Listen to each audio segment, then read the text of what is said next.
الأمريكي. هل أحد يصدق أن ترامب المنتصر لو سلمنا بذلك جدلا كان سيقبل بالتفاوض مع إيران؟ هو من يفاوض؟ أليس الذي يفاوض الآن هم أركان النظام؟ محمد باقر قاليباف من يكون؟ أليس بالشخص الذي الجميع يتحدث عنه بتشدده بهذا النظام؟ هي أن الأمر معكوس تماما، يعني هي اليوم تذعن بشكل كامل وتستسلم للإملاءات الأمريكية وتنفذ ما طلب منها بفتح هذا المعبر دون قيد أو شرط. يعني اليوم إيران هي مستسلمة بشكل كامل، لم تستطيع فرض إرادتها بأي شيء على الولايات المتحدة الأمريكية، وهي الآن تنفذ تماما ما يطلب منها من قبل الولايات المتحدة الأمريكية. ومعلوماتي أيضا والتي استقيتها من أحد أعضاء الكونغرس الأمريكي قال لي شخصيا أن إيران قبلت بكل الشروط التي أعطتها الولايات المتحدة الأمريكية دون قيد أو شرط بعد أن أعلنت أمريكا إغلاق المضيق بشكل كامل، وهذا يعني أنها سحبت بالمطلق منها ورقة هرمز التي كانت الوحيدة التي يعني تضعها على طاولة المفاوضات في باكستان. يعني إيران لم يعد لديها أي أوراق ضغط على الولايات المتحدة الأمريكية، وبالحصار الذي أطبقته الولايات المتحدة على مضيق قرمز تكون قد خسرت كل شيء، وبالتالي لم يعد أمامها. اليوم نرى أن هنالك استسلام حقيقي للإرادة الأمريكية، لم تستطيع تحقيق أي من أهدافها، لم تستطيع أن تفرض على الولايات المتحدة الأمريكية أي شرط من الشروط، وأمريكا تقولها بشكل واضح جدا بأن اليورانيوم سوف يخرج من إيران، إيران سوف تفتح المضيق، إيران سوف تستسلم، لم يبقى شيء في إيران. وبالتالي أعتقد أن معادلة يعني المعادلة القائمة هي معادلة واضحة، ليست يعني مكان لبس أبدا. دكتور علي، ضيفي يتحدث عن استسلام، عن خضوع، عن خنوع إيراني بشكل مطلق للولايات المتحدة الأمريكية، ما رأيك؟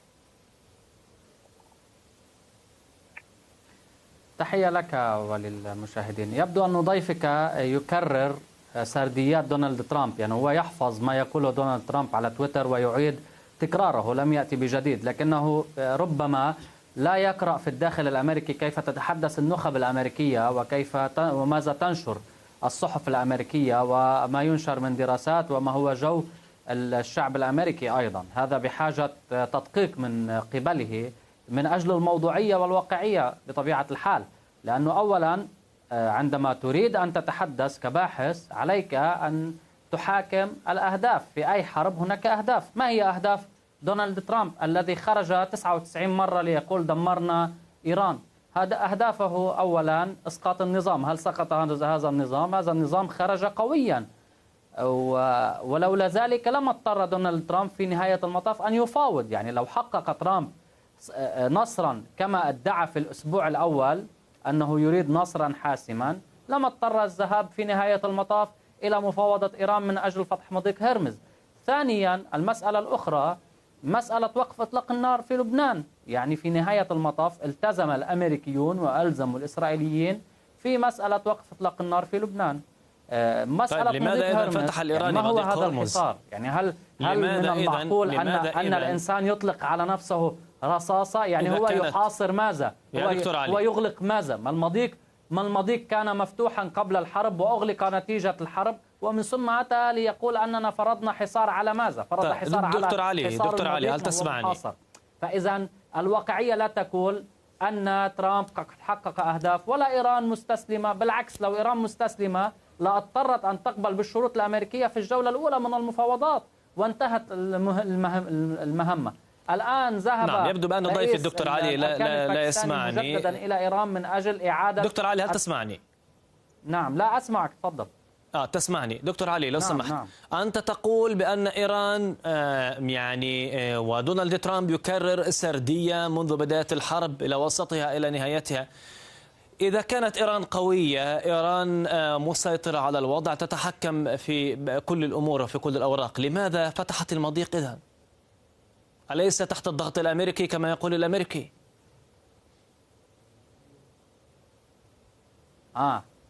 فيما يتعلق بفتح المضيق، إيران قالت بشكل واضح من خلال وقف إطلاق النار الأول الذي حصل بطبيعة الحال وقبل جولة المفاوضات الأولى قالت إذا تمت الالتزام بوقف إطلاق النار في لبنان. الآن التزم في وقف إطلاق النار في لبنان، وبالتالي فتحت المضيق أمام السفن التجارية وليس العسكرية. على عكس من ذلك، في الأسبوع الماضي عندما التف دونالد ترامب على اتفاق وقف إطلاق النار وما يتعلق بلبنان، وقام بنيامين نتنياهو بجرائمه وعدوانه على اللبنانيين في الأربعاء الأسود، استمر هذا المضيق مغلق، وبالتالي كنا أمام معادلة جديدة. بما أنه الضيف يتحدث عن المعادلة نعم. تقول عدم وقف إطلاق نار في لبنان يعني إغلاق مضيق هرمز، وبالتالي تحول لبنان والمسألة اللبنانية إلى مسألة إقليمية. في حال لم يتم الالتزام بوقف إطلاق النار فإن كل العالم سيتأثر بإغلاق المضيق. سأعود إليك أستاذ عبد المسيح الشامي. ضيف يتحدث بأن إيران يعني لولا لبنان ووقف إطلاق النار في لبنان لما فتحت هذا المضيق، وهي خطوة التزمت بها منذ بداية المفاوضات. لكن المستغرب بأن ترامب هو الذي وصف المضيق بالإيراني. يعني يا صديقي، يعني ضيفك لا أدري من أين يعني يتكلم. هو يعني يستنكر أن أخذ سرديات ترامب. يعني سرديات من سأخذها؟ سرديات يعني خامنئي مثلا، هو قائد هذه المعركة ونسمع ماذا يقول ولكن دعك لا، خذ السرديات الموضوعية، تكلم بموضوعية ولا مشكلة في ذلك. اسمعني أنا لم أقاطعك، اسمعني كن موضوعيا. دكتور علي بلا مقاطعة. يا دكتور علي لو سمحت، يا دكتور علي لو سمحتما دكتور علي لو سمحت بلا مقاطعة، دون ملاحظاتك ورد في وقت لاحق. أستاذ عبد المسيح الشامي، تابع إجابتك، ولكن إذا كنت تريد أن تأخذ بسرديات ترامب فأنت ستتعب كثيرا، لأن ترامب يغير تصريحاته كثيرا ما بين ليلة وضحاها. صحيح. دعنا صديقي العزيز، دعنا من سرديات ترامب. نحن يعني نتكلم عن الواقع. يعني الواقع يقول اليوم بأن بعد الحصار الذي أطبقته أمريكا على المضيق وسحب هذه الورقة بالكامل من إيران، وهذه وقائع لا نريد لا ما قاله ترامب ولا ما قاله غير ترامب، هذا هو الواقع. استسلمت إيران وأوقفت حتى المعركة في لبنان بعدما كانت يعني لا تريد إيقافها بشكل أو بآخر، ولا تريد فتح المضيق، ولطالما سمعنا تهديدات ووعيد من قبل القادة الإيرانيين ما تبقى طبعا منهم، يعني أن المضيق لن يفتح، وبأن المدن ودول المنطقة سوف تباد، وبأن أمريكا يجب أن تنسحب من المنطقة حتى يفتح المضيق، والشروط التي يعني لا عد لها ولا حصر، يعني التعويضات وكل شيء. لن يعود المضيق إلى يعني سابق عهده أو لن يفتح إلا بتحقيق هذه الشروط. لم تتحقق هذه الشروط بالمطلق، فإذا أين طيب، وأين يا دكتور يعني؟ يا أستاذ عبد المسيح، وأين الشروط الأمريكية التي كان يرددها ترامب في بداية الحرب؟ تدمير البرنامج النووي الإيراني وتدمير البرنامج الصاروخي وإعادة هيكلة النظام في إيران والحديث عن حلفاء إيران في المنطقة وميليشيات إيران وأذرع إيران. كل هذا أيضا لم يتحقق، ويأتي الآن الطرف الأمريكي كما يقول البعض ليصور فتح هرمز على أنه انتصار، وأصلا المضيق كان مفتوحا قبل الحرب. عن أي انتصار يجري الحديث إذن؟ يا سيدي، يعني لا أدري إذا يعني كان هذا الكلام ينطلق من أساس الواقع أم هي تخمينات. هل يعني اليوم لم يبقى شيء في إيران، المشروع النووي دمر بالكامل. ما يعني كل قادة إيران يتكلم يا أستاذ عبد المسيح، أنا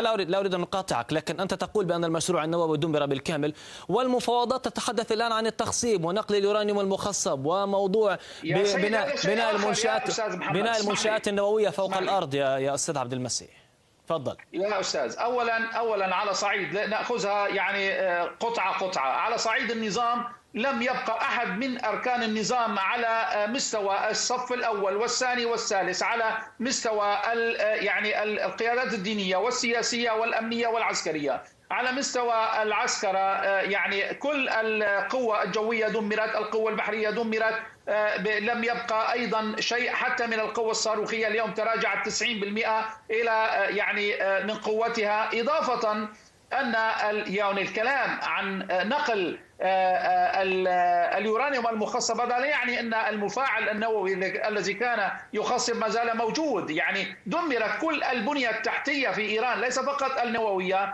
بل حتى المدنية التي كانت تعتمد عليها لبناء نهضة أو لبناء قوة تكنولوجية بشكل أو بآخر. هذا الأمر يعني على مرأى ومسمع في الكاميرات، يعني يصورون كل يوم، الإسرائيلي يصور والأمريكي يصور وينقل هذا الأمر لايف على كل العالم. لا أعتقد أن الأمر هذا بحاجة إلى تخمينات، وبالتالي عن أي يعني صمود وعن أي أهداف يعني بقيت لم تتحقق اليوم من يعني من لائحة الأهداف الأمريكية. كل القادة صفوا، كل القوى العسكرية صفيت، لم يعد هنالك قدرة لإيران على اليوم حتى تصدير النفط إلى الخارج، منعتها من هذه الورقة ومن أي مرابح وأي رسوم كانت تفرض. اليوم كل عملائها في المنطقة وأزرعها تصفى. ماذا بقي من إيران؟ يعني وبالمقابل ماذا خسرت أمريكا؟ يعني ما هي الأهداف التي حققتها اليوم أو الشروط التي حققتها إيران من الأمريكان؟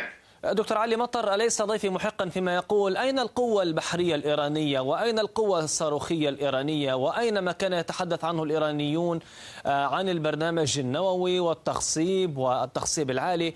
اليوم تجري المفاوضات بأن إيران، يعني حتى هناك أنباء تتحدث بأن إيران وافقت على التخلي عن برنامجها التخصيبي بالكامل.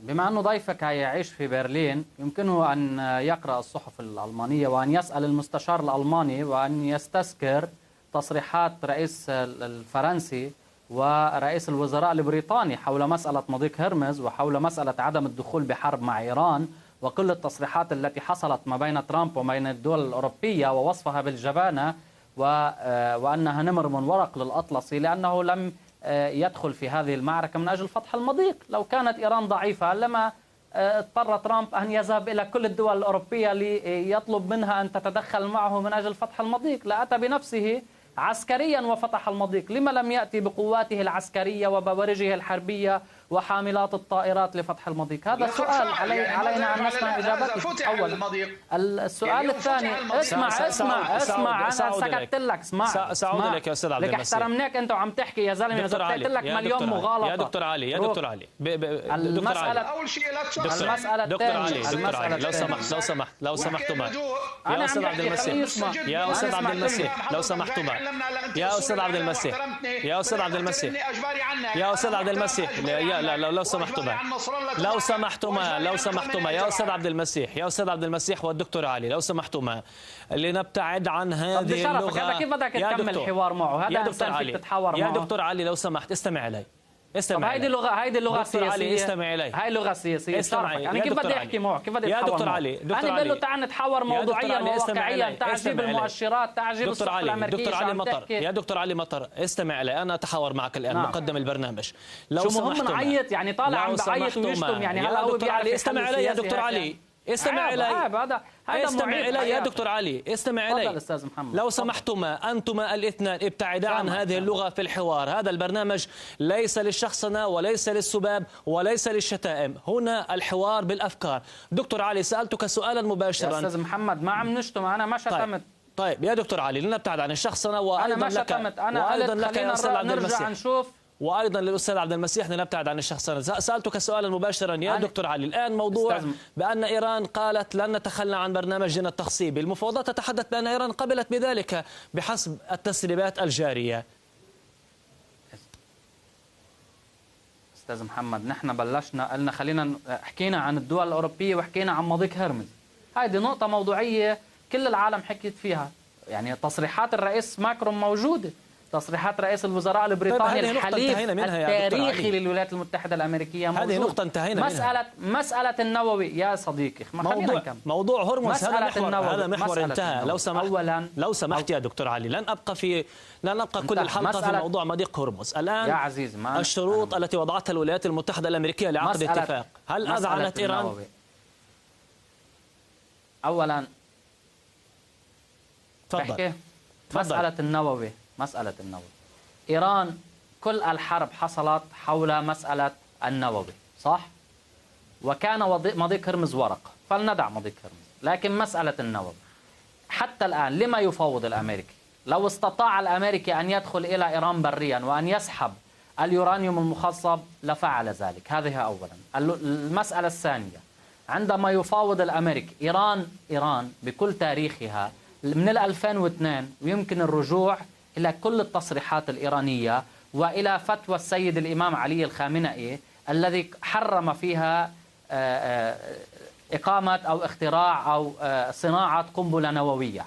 هذه فتوى شرعية تحرم صناعة القنبلة النووية، وأكدت إيران أنها لا تريد الصناعة. الآن الحديث عن مسألة أنه أن لا يتحول الملف النووي إلى الصناعة العسكرية، وبالتالي هنا المسألة إيران لم تتنازل في مسألة التخصيب. حتى الآن لا يمكن الحديث عن أنه إيران تنازلت في مسألة التخصيب. هذا خط أحمر بالنسبة للإيراني. أنت بتعرف نحن بالعلاقات الدولية بالمفاوضات بإدارة المفاوضات تاريخيا، إما أن يكون هناك طرفا عسكريا قد قام بسحق العدو وبالتالي يفرض عليه شروطه، وإما، وهذا كان في الحروب التقليدية وحضرتك متابع إلى حد الحرب العالمية الثانية ولم يعد يحصل ذلك، وإما أن يكون هناك في الحروب التقليدية الجديدة في العلاقات الدولية لم يعد هناك حديث عن الحسم السريع والنهائي. هذا أثبتته إيران. قالت إيران لكل العالم أنني أنا واجهت الأمريكي ولم يستطع الأمريكي أن يهزمني، وبالتالي نعود للمفاوضات مجددا. في المفاوضات الذي يحصل الآن هناك خطوط حمراء كل طرف يتمسك بها ويناقش بالتفاصيل. في التفاصيل لا مشكلة لدى إيران. أصلا اتفاق 2015 شو بنص؟ مش 3.7 تخصيب نعم. اليورانيوم؟ نعم. لماذا تحولت إيران إلى 60%؟ لماذا؟ تحولت إلى ذلك نتيجة ما قام به دونالد ترامب بال 2018 من تمزيق الاتفاق، ونتيجة السياسات الأرعن الأمريكية والأوروبية في مسألة النووي. ولما اضطرت إيران للوصول إلى 60%. وصلت الفكرة. إيران ب 3.7 كانت تستطيع الوصول إلى كل البرنامج السلمي المتعلق بالطاقة، وهي الآن تفاوض على ذلك. دعني أخذ الرد. نعم؟ يا دكتور علي، دعني أخذ الرد. وصلت الفكرة في هذا السياق. أستاذ عبد المسيح الشامي، إذن إيران التزمت بكل بنود الاتفاق السابق، وحتى أنها التزمت به بعد انسحاب الولايات المتحدة الأمريكية منه. ترامب كان يتحدث في بداية الحرب عن استسلام إيراني غير مشروط، والآن يجلس مع الإيراني على طاولة مفاوضات واحدة، وتتحدثون بأن إيران تخلت عن التخصيب. لماذا يجلس معها إذا كانت قد وافقت على التخلي عن التخصيب واليورانيوم لم يبقى؟ أولا فيما يتعلق بالتزام إيران، طبعا إيران لم تلتزم. إيران أولا رفعت مستوى التخصيب إلى درجات أعلى، وهنالك كلام حتى عن نسبة 85% إلى 90% وصلت إليها إيران بشكل مخالف لكل الاتفاقيات التي وقعتها والتعهدات التي أعطتها، إضافة إلى أن هنالك كان مراكز خارج المراقبة غير معلن عنها، وكانت تخصب فيها اليورانيوم لدرجات عالية جدا لا أحد يعرف إلى أين وصلت. وبالتالي إيران لم تكن صادقة، وهذا السبب الوحيد الذي أجبر كل دول العالم على أن تقف هذا الموقف تجاه إيران. لا يوجد دولة في العالم، تصور أنه لا يوجد دولة في العالم كانت تقول أن إيران تلتزم بكل ما يطلب منها وبالشروط التي لا يوجد يا أستاذ عبد المسيح. روسيا والصين كانت تتحدث بأن إيران تلتزم. هذا الكلام مع الاحترام للجميع، أعتقد أن الأمور بحاجة إلى تدقيق أكثر من ذلك. بكل الأحوال هنا في السياسة كل شيء وارد. طبعا مع الاحترام للموقف الروسي والصيني، وأنا تعرف أنني أحترم المواقف ومصداقية الدولة الروسية والصينية، ولكن أعتقد أنه في السياسة أحيانا تكون هنالك مواقف لها أبعاد أخرى كثيرة. بكل الأحوال اليوم عندما نتكلم أيضا عن تصفية أو إنهاء الموقف أو التخصيب أو المنشآت النووية، اليوم هنالك كلام، وأنا أقول لك هذا كلام أنا سمعته من عضو كونغرس أمريكي اليوم يقال فيما يتعلق بالمفاوضات التي كانت في باكستان. أمريكا طلبت أو أتت إلى هذه المفاوضات لكي توقع إيران على وثيقة استسلام، ليس تفاوض ولا يوجد أي تفاوض. وقال ترامب وبشكل واضح جدا أن إيران لم يعد لديها أي ورقة سوى ورقة هيرمز. ولكن لم تلتزم حتى في هذا الأمر، وبالتالي بعد المفاوضات الفاشلة في باكستان أغلق وسحب هذه الورقة من إيران، واليوم إيران تستسلم. ها هي تفتح مضيق هرمز، ها هي توقف القتال في لبنان، ها هي تستسلم للشروط الأمريكية بالكامل دون تحقيق أي شرط من شروط التي طلبتها هي من الولايات المتحدة الأمريكية. وبالتالي هل يعني بعد كل هذا الدمار، بعد كل هذا يعني الذي جرى في إيران، قتل وتصفية كل القادة الإيرانيين دون وتصفية كل القواعد العسكرية وكل البنى التحتية، واليوم تجبر مذلولة لفتح مضيق هرمز دون أي تحقيق لمطالبها، وتجبر على إيقاف القتال أيضا في لبنان. كل هذا ليس استسلام، فما هو الاستسلام إذن؟ سأعود إليك، لكن حتى ترامب وصف القادة الإيرانيين بالأشداء، وقال بأنهم قال أنهم من الصعب التفاوض معهم. وبالتالي أعود لك دكتور علي مطر ضيفي، قال تحدث عن نقاط مهمة، موضوع بأنه الصف الأول تم القضاء عليه في إيران، وإيران فقدت كل الأوراق الآن للمساومة، وهي بشكل أو بآخر توقع على وثيقة استسلام كما تحدث عنها الرئيس ترامب في بداية الحرب. هل هي الصورة كذلك؟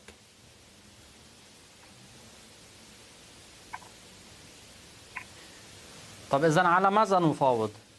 على ماذا تفاوض إيران؟ أنا لا أفهم. إذا هكذا هي الحقيقة، فإذا لم يعد هناك داع للجلوس في باكس.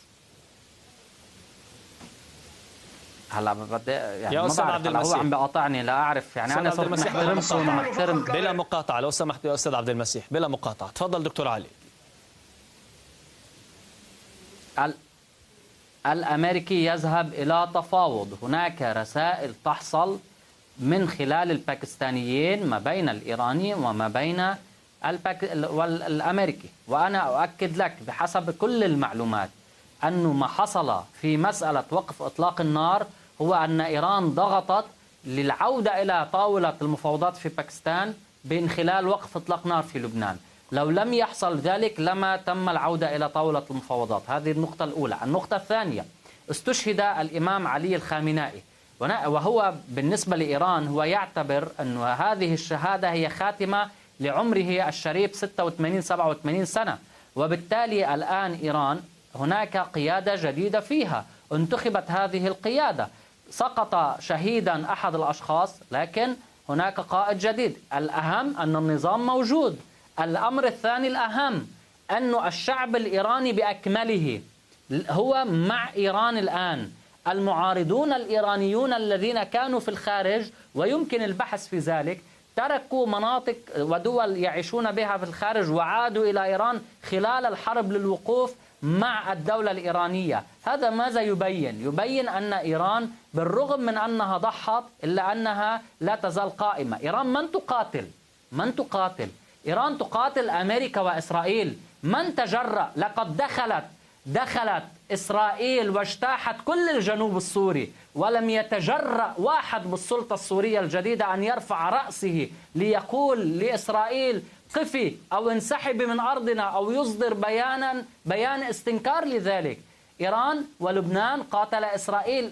الجيش الذي يقول أنه لا يقهر في لبنان لم يستطع الدخول إلى بنت جبيل. نتنياهو قال أننا نريد الوصول إلى ملعب بنت جبيل، أوقف النار بضغط أمريكي ولم يصل إلى الملعب. فككت كل أهدافه في لبنان. من ساهم في ذلك؟ ساهم صمود المقاومة وساهم الضغط الإيراني. مسألة اليورانيوم والنووي، لماذا يفاوض الأمريكي؟ هل أحد يصدق أن ترامب المنتصر لو سلمنا بذلك جدلا كان سيقبل بالتفاوض مع إيران؟ هو من يفاوض؟ أليس الذي يفاوض الآن هم أركان النظام؟ محمد باقر قاليباف من يكون؟ أليس بالشخص الذي الجميع يتحدث عنه بتشدده بهذا النظام ووزير الخارجية عباس عراقجي؟ فإذا من يفاوض؟ هل يفاوض معارضة؟ هو لا يفاوض معارضة، هو يفاوض النظام. إذا كيف ليس هناك نظام؟ يعني هل نحن يجب فقط أن نقول أن إيران سحقت؟ هذا خطاب محمد سعيد الصحاف عام 2003، ليس خطاب واقع حقيقة. الآن التفاوض جدي يحصل على أرض الواقع من أجل حل هذا الموضوع وعودة نعم، دعني أخذ الرد من الأستاذ عبد المسيح الشامي. ما تخليني أحكي كثير يا أستاذ محمد. لا يا دكتور علي، الوقت توزع بالتساوي ما بينك وما بين الأستاذ عبد المسيح الشامي، وبإمكانك أن تراجع ذلك لو سمحت. الوقت ضيق حبيبنا أستاذ محمد، نحتاج أن ننهي الحلقة مع الأستاذ عبد المسيح الشامي. حتى ترامب يعني على عجلة من أمره يا أستاذ عبد المسيح الشامي. السرديات التي بدأنا بها، ترامب يقول نحن نريد أن نوصل إلى اتفاق خلال يوم أو يومين، بالمقابل الإيراني يتحدث عن حرب استنزاف طويلة الأمد. ترامب هو الذي يتعجل الآن.